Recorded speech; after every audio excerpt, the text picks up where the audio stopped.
This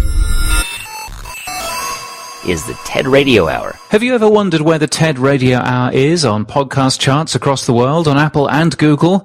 Podkite launches today, and it'll tell you. It's an analytics and intelligence platform for individual podcasters, larger publishers and advertisers, they tell us, and they measure both Apple Podcasts and Google Podcasts. Now, this might be the first platform to measure Google Podcasts in a public way. Of interest for algorithm watchers, in the last 30 days, the TED Radio Hour has consistently been number 3 on Google Podcasts since August 2nd. Before that, it was consistently number 4. Now, in the same time frame on Apple Podcasts, it's fluctuated between number 25 and number 43, very rarely staying still. The Google Assistant has been launched in Sweden today, which powers Google Home and other devices. Stockholm-based Acast are a launch partner and have today announced a voice app to allow people to listen to shows directly on smart speakers.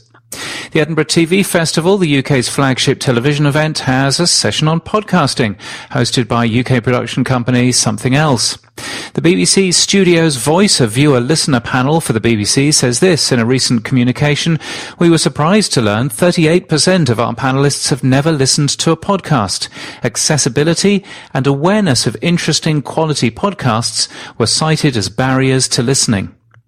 Interviews with podcasters, there are lots today. Alex Goldman from Reply All is interviewed in Podchaser. Ear Hustle's Nigel Poor is interviewed in But That's Another Story. And Gimlet's Matt Lieber and NPR's Neil Carruth are interviewed in Space Daily. And a new reason to make a podcast: to defend charges of road rage that got you taken off the radio. That's exactly what's going on in the US today.